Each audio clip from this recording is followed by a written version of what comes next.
Hi, hello, my name is Michelle and welcome to a new video. I feel a little awkward filming this on the 12th of January because I feel like everybody has had their moment at this point. But I feel like I cannot move on in my reading year before I wrap up the books that I read last year. So like always, I'm here to talk about the best stuff that I read in 2025. And we will be skipping the worst stuff because I just do not need that energy in my life. I have 5 honorable mentions and I have 10 best books of the year. Last year I just really did it hodgepodge all over the place. This year, they are in a specific order, so we are going to talk about my honorable mentions, those are hodgepodge, and then 10 to 1, from like my least favorite of my favorites to my most favorite of my favorites. I'm sure that makes sense to you. Let me start with the honorable mentions. I'm not here to dilly-dally, I'm not here to fuck around, I'm here to get down to business and then continue on with my day. So we can continue on with different content. I have 2 of my honorable mentions physically. These are books, all of these books really, are books that I rated 4 stars and higher. It's mostly 4.5 and 5. I am skimpy with those ratings. I don't give out 5 stars very often. It needs to be like the perfect book for me. So a lot of my 4 stars end up on my best of the year because they are generally the best books of the year. I just rarely ever give out 5 stars. And don't even get me started on me rating movies 5 stars. That happens like twice a year maybe. That's just the type of person I am. So sorry.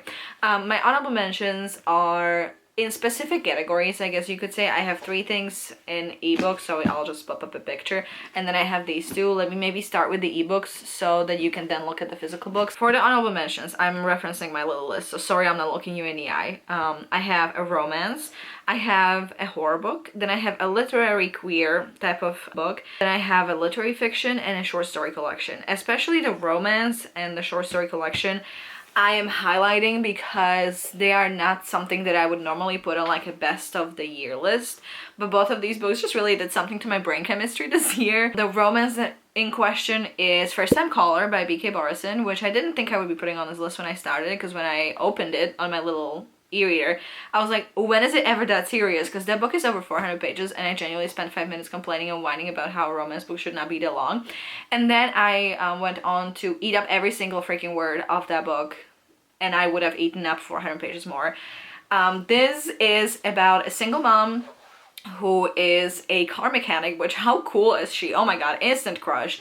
And a guy who is hosting this really unsuccessful love therapy radio program where he really doesn't believe in love. It is a loose adaptation of Sleepless in Seattle. I don't talk about these things, but if you know me closely, you know that 90s and 2000s romantic comedies are peak of cinema to me sometimes when the mood strikes, and this was perfection. That's why it's on the list. It was a 5-star because not only was it perfect rom and a perfect com, it felt like I was reading Nora Ephron or Nancy Meyers in book form, and it was perfection. And it was also spicy in the best way possible. It wasn't like overly spicy, it's not erotica, but the spicy scenes that were included really tickled everything in me, so it just needed to be on the list for that alone. I also feel like it was so solidly written, but I feel like I cannot give a higher compliment than saying that this is like a rom-com written by Nora Ephron. Becky Borison, if you're watching this, you succeeded in what you're doing, and I cannot wait for your upcoming book, because I'm pretty sure that's like When Harry Met Sally.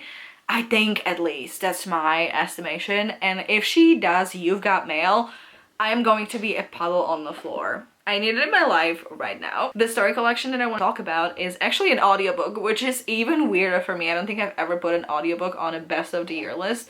Most of all because I don't really listen to audiobooks. I think this was like one of 2 maybe that I listened to in 2025. It was Fruiting Bodies. This is a collection of literary horror short stories, and they were perfect. It's not like I can recount what the stories were about to you, but every single story had something in it for me that I could chew on, if you know what I mean. I think it was exquisitely written. This might be the audiobook, I don't know, but it just felt so correct for what it was. And I remember glimpses and little short pieces of dialogue or pieces of writing from this short story collection that honestly are ingrained in my brain. I thought it was excellent. I felt like I think this is why it's on the list, why I need to talk about it, because, okay, short story time. I went to uni for film. I studied screenwriting fully for 5 years. I have an MA in screenwriting. A lot of our first and second years, we had a short story assignment every single week, and then we had to bring that short story, and then we each read our short story out loud. Yes, I know, nightmare stuff and fuel. we did it, we survived, and then we talked about it for an hour and a half. It was like a creative writing class. But ever since then, because we have overanalyzed so many freaking short stories, I am extremely critical of short stories to my own detriment, because I rarely ever enjoy any, because I am so annoyingly aware of how a short story should be constructed, and that's why I'm so fucking picky with them. In Fruiting Bodies, every single short story was the perfect format and length, and that I think just really knocked my socks off, because it was perfection. It was like textbook short stories. Next up, the last one that I don't have physically is A Sharp Endless Need by Meg Crane.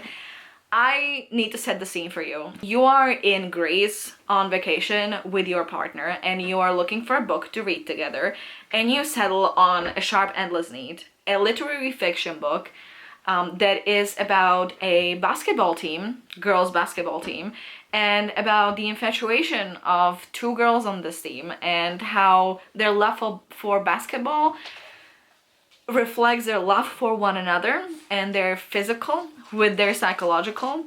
And I need you to understand that I gave this 3.5 when I originally read it, but in my mind this is a 4.5. I don't know what I was thinking and what I was doing, but I have nothing but love for this book.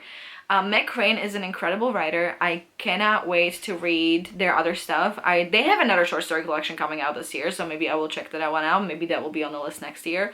It's called Perverts. I mean, that's a good sign. Am I right? Like, we might be onto something here. But this book was perfect. If you like yearning, if you like another book on this list that we will talk about in a second, that I will, you know, tell you that's the one, this is for you. And there's a bathtub scene that, like, Saltburn has nothing on. I remember that to this day. And then I have two books physically. One of them is You Are Meant to Be Human by Andrew Joseph White.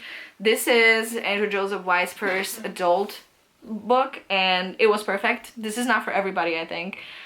Because it is about a trans man who finds out that he's pregnant, but there is a lot of self-mutilation, a lot of really horrific stuff, and self-image and stuff like that in this, that you will either eat up like me, or it will just not be your cup of tea. But I just want to say that this was the book, was in my honorable mentions. I swallowed this whole. I read this in like one breath, is what it feels like. And it also solidified that whatever the fuck Andrew Joseph White writes, I'm going to be buying it and I'm going to be reading it, because it's exquisite every time. Whatever it is, it's always different, but it is exquisite every time. And I want it in my hands whenever I can. And then the last one is On the Savage Side by Tiffany McDaniel. I think this one, because it is reminiscent of books that I used to read like 10-15 years ago, this is like an elevated White Oleander. If you know White Oleander, you will know what I mean. If you don't, think stuff like Grown Up 13 in a way, I guess you could say. I don't know. This is not a positive book. It is full of misery, but it is full of misery for the good reason, for a good reason. Wow, she can speak English sometimes. I don't know, maybe. It is fantastic. It is fantastically written. I am keeping it on my honorable mentions because I want to read Betty this year, and I have a feeling that that will be my favorite one from Tiffany McDaniel, at least for now. You never know what happens. This is about a group of girls who are all growing up in this little town, and they are all in some way, shape, or form affected by misogyny, by sexism, by the drug epidemic, by just growing up in households that don't provide for you for one reason or another. And it is about sisters. Most of all, it is about sisterhood, and how these girls would pretty much die for one another, and how it feels when they slowly start disappearing and they start finding their bodies in the river. Like I said, it's very heavy reading, but it is so beautifully written. And I am putting this on here as like I cannot wait to read Betty, because I feel like that one will be even better. Okay, with that being said, we are going to move on to my top 10, which I have a pile here. Again, 3 of these I do not own, so I will be popping up a picture. About honorable mentions, I could talk to you about for 5 hours, and I could analyze them, and I can tell you what they're about. But once we get into the best of the best stuff, I am often speechless, because my best books are often based on how they made me feel, and that is something that I find very difficult to verbalize. So I can give you like a skeleton of the plot, but I don't even think that that would do the book justice. There might even be books that I don't fully 100% love or books that I can find flaws in, but something about them just like decided to stick with me for the long run, and that's why they're on here. The perfect example of that is my number 10, which is Salvage the Bones by Jasmine Ward. There are things about this book that I didn't necessarily like. There is a whole storyline that is about dog fighting, and I fucking hated that. I wish that would have been deleted from this book, but the rest of it stayed with me. I read Sing Unburied Sing by Jasmine Ward, and I think that was on my best of the year last year as well, I just realized. This is about a family who is, well, this is really the culmination of the whole story, but it's not really a plot twist. You kind of know from the beginning that that's what we're going to be talking about. It is about a family who is caught in the middle of Hurricane Katrina by the end of this. They do not have a mom, it's just a bunch of siblings growing up with their dad, and it's honestly just about the dynamics between them. But there is just something about this author's writing that gets me every time. Like I said, this is the second year that I have something by her on my list of the best books of the year. I wouldn't be surprised if it's not the last time.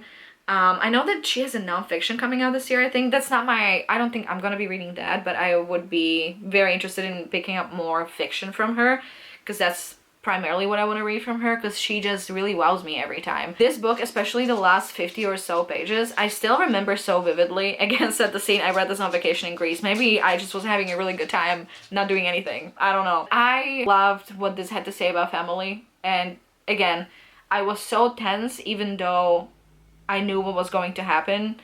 You can kind of just feel the dread building and building and the tension building and building, and then at the end, oh my god, there's just some things, even with the dogs, that happened during the hurricane that I don't think I was breathing.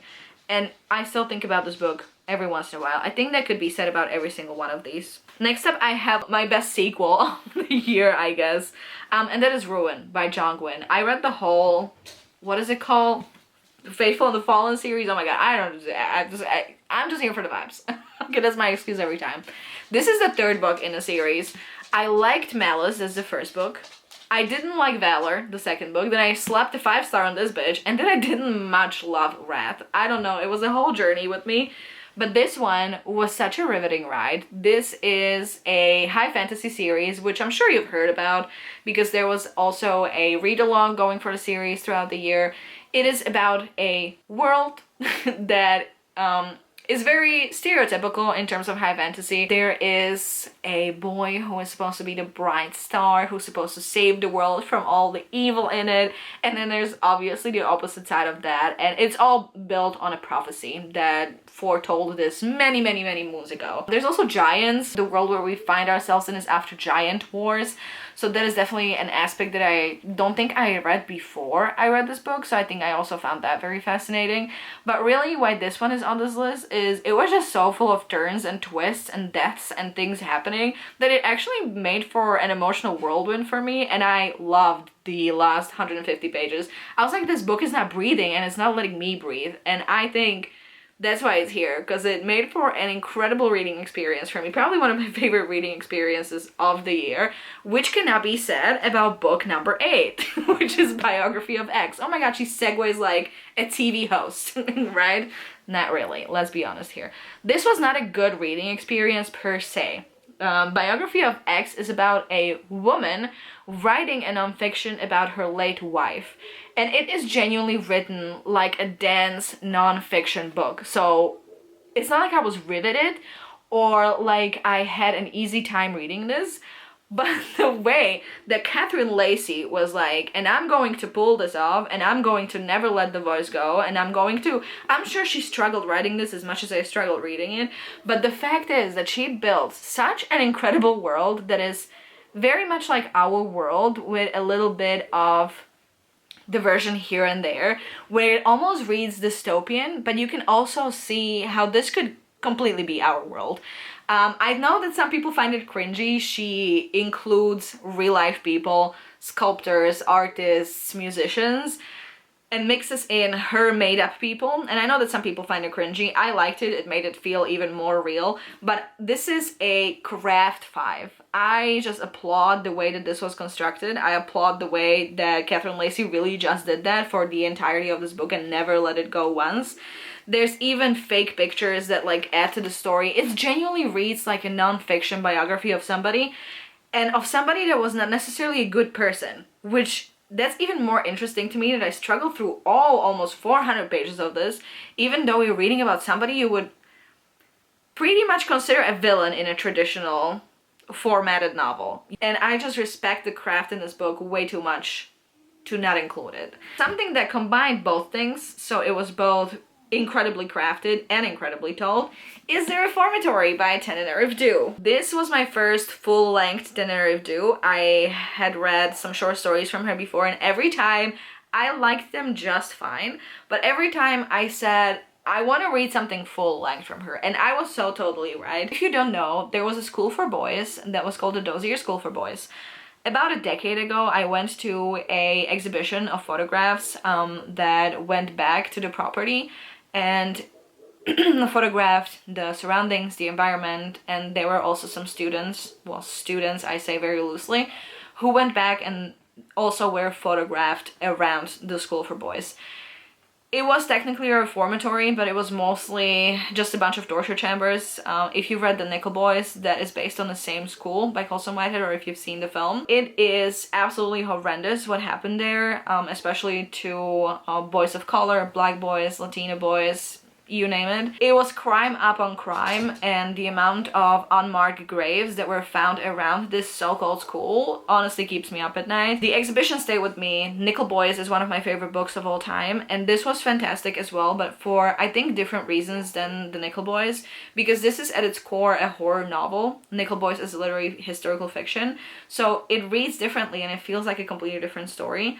It just takes inspiration from the same horrific crime that was committed upon these bodies. This is about a boy who gets taken into the school. Obviously, you know from page 1 that he doesn't belong there and that he was sent there just because of the color of his skin. And it is about the ghosts that exist in this school. In this book, I think it's called The Greystown School for Boys, yeah. And the ghosts around there, and how the ghosts sometimes are malicious and how they sometimes want to help you, and most of all how they are all trapped there, ghosts and alive alike. It is incredibly written, it's very long. I was really intimidated by this book. This was originally on my must-read of 2024, I think, or 2023 even. Never got around to it because I was just really scared of the length of this book, because I'm not used to reading horror of this size. I mean, long gone are the days I was reading Stephen King, you know what I mean? But it was completely worth every freaking page. It was fantastic.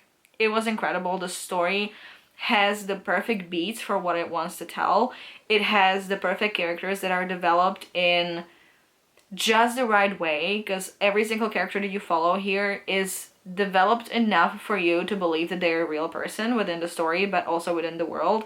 And this, again, even though it obviously has paranormal, like, aspects of it, you can see that this story just exists on its own. It's like you're just dipping into this huge world that exists in Tananarive Due's brain, and you can tell that she was developing this for a very long time.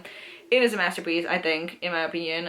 Even if it didn't make me, like, cry, or it didn't break my heart, or whatever emotional bullshit you want to call it, it just stays in your brain for good, I think. Then I have 3 books that I read in ebook format. The Golden Boy's Guide to Bipolar. This is like a companion novel to Lesbiana's Guide to Catholic School.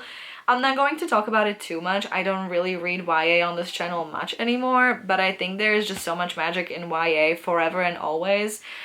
This book is about the brother of the main character of Lesbiana's Guide to Catholic School, who was also heavily featured in the first book, and it is genuinely just him dealing with a diagnosis of bipolar for the first time in his life after getting some professional help in the first book. And it's not an easy book to read, but if you've ever been in that place, or if you've ever felt those feelings, or if you can relate on any level to what this boy is going through, it is going to shatter you like it shattered me. I was reading this and I was crying into my pillow every evening, and it was an incredible time because it makes you feel seen. And I think that is the power of YA, because it makes you feel seen at a very tender age, where that's pretty much that's the main thing you need when you're a teenager, is to feel seen and to understand that you're not alone, and that there are other people out there who either feel the same or who you can reach out to, which I think is incredible, and everybody should feel that way. Sonora Reyes is an incredible writer. I only haven't read their adult romance because I just wasn't intrigued by the premise, but their YA is honestly incredible. It's probably they're probably my favorite YA author. Next we're going to talk about the book I mentioned with A Sharp Endless Need by Matt Crichton, that is Sunburn. I feel like everybody and their mother read Sunburn this year, with good reason. It's a fantastic book. And if you like Sunburn, you should read A Sharp Endless Need. And if you like A Sharp Endless Need, you should absolutely read Sunburn. Sunburn is set in a small Irish community where pretty much the same plot is happening without the basketball team. You have a group of girls who are best friends, and one of the friends is just fucking feral for another girl in the friend group, but to the point where she would love to just bury herself in that girl's skin and just never leave, which honestly, a very believable sapphic teenage experience if you ask me. Immaculately written, not great people that you follow as characters. There are some questionable things that happen, but it's just so raw. And I feel like I don't need to tell you anything else, because what I said about A Sharp Endless Need is also true here. You need to read it. Like, this is where we get to, I guess, because we're at number 5, this is where we get to me just incoherently babbling at the camera, like, please read this. Number 4 is a weird one. It's a weird one. Is Things in Nature Merely Grow. This is a memoir, and I'm not gonna be smiling while I tell you about this one, and I'm not going to be cheery while I talk to you about this one, because again, this one is heavy. You can tell the type of year I was having. This is about a mother who is recounting her time as she's dealing with the fact that her second child died of suicide after her first child also died of suicide some years ago, and how she is trying to struggle with this fact, honestly, because how do you even deal with that? I have seen people call her psychopathic and narcissistic or whatever it was, or sociopathic, I don't know. But I feel like you're the one who is a sociopath or a psychopath if you cannot have basic empathy for a mother who is mentally ill herself, who is neurodivergent herself, and who is also dealing with the death of her 2 children. To me, this book was incredible. Every single sentence was structured with so much fucking care. It was not exploitative of anybody, her as an author or her children. She does not spend pages upon pages, as I'm sure other authors would, trying to talk about how it wasn't her fault or what exactly was wrong with her children. No, she's genuinely just trying to go day by day and trying to find meaning in life where her only 2 kids did not.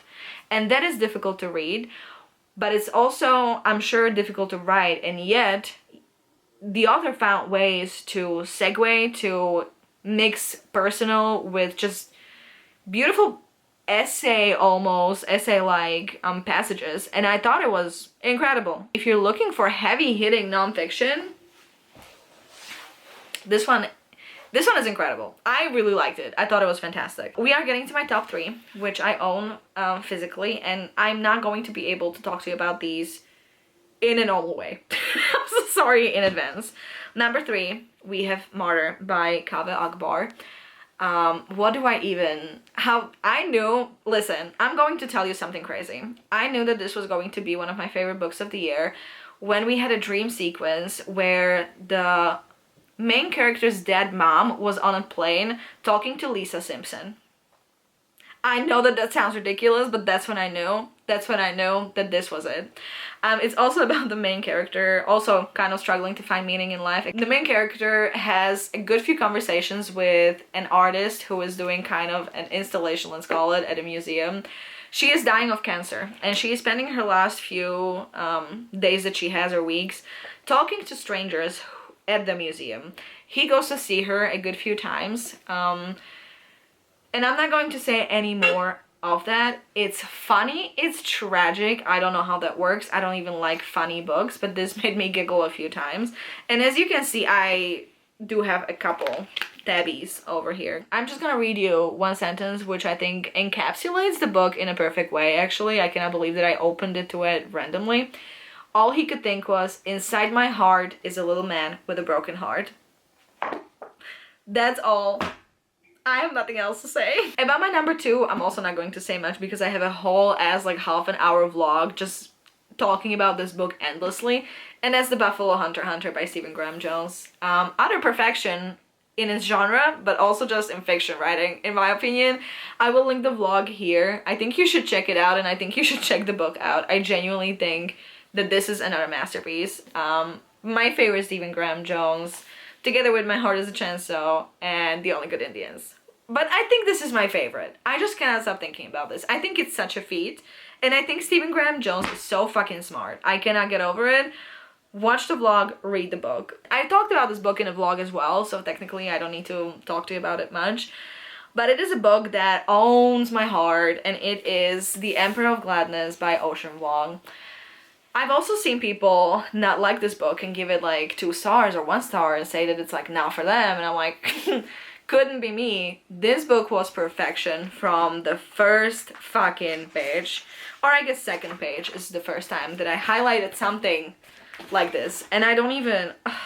We are the blur in the windows of your trains and minivans, your greyhounds, our faces mangled by wind and speed like castaway monk paintings. Don't even talk to me about this book. This book made me laugh. This book made me cry and sob like a baby. It is about a young boy who is just about to unalive himself and jump off of a bridge when an old lady yells at him like, hey, what are you doing? Come over, come help me. And they just kind of end up living together, and he ends up getting a job at a diner where he finds like a found family kind of situation, but not like you're used to in like YA romantasy or something. No, this is like a real life. It feels so real. I feel like if I went to this town, I would find a diner and I would find these people there. And I don't know, this book made me feel absolutely everything, and it shattered me. She, listen. She is, the old lady has dementia.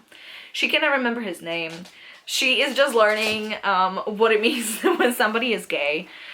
She calls him labas instead because it means friend in her language. And when I tell you that months later, I think we were driving somewhere, I was on a highway, and there was a truck in front of me, and it had labas written on the side, and I nearly had a breakdown right there behind the wheel because I just saw the word and I remembered her and I remembered him, and I'm unwell about this book, in case you haven't noticed. The Emperor of Gladness is everything to me. I do not know how to convince you to read it. I don't know what to tell you to make you believe that it is as good as I'm saying it is, because I also think that this book found me in like the perfect time of my life. And it gave me everything that I needed. Like, this was my food. When I was reading this, it was truly my food. And I think it changed something in me, because not long after, I changed a lot of things in my life. I think this is what I'm talking about, because that's what I was struggling with for a lot of 2025. You think you're the only one out there losing your mind, when in fact there are many like you, trapped in this supposedly free world of work and sleep and endless fucking cakes. And I'm like, I don't know. This book just makes me unwell. I feel like I'm not doing a good job telling you why you should read this or why I loved it, but I think that's because I read this with my heart and not with my brain. I loved it so much. If you just want to read about a completely emotional experience that is written like poetry, The Emperor of Gladness is for you. Those are my favorite books. This was 7 eons too long. Sorry about that. And I hope to see you with a normal vlog next. I would like to post more consistently this year, whether that be here or short form, I don't know. But I wanna. And that's a good first step, is that I wanna. Because there were times when I didn't wanna, and that's how it ended up being. But I wanna, so I hope I will see you soon. But thank you for being here. Let me know your favorite book in the comments of 2025. What you're reading right now, what you want to read this year. Let me know anything in the comments that you want. Leave a like and subscribe. It would mean a lot to me. I would really appreciate it. It would probably make me wanna even more. Thank you for being here. Thank you for listening to me babble. I feel like I always start these videos being so composed and like being able to talk to you about stuff, and at the end I'm just yelling at the camera because I lose all composure, but that's life sometimes. I'm gonna go read.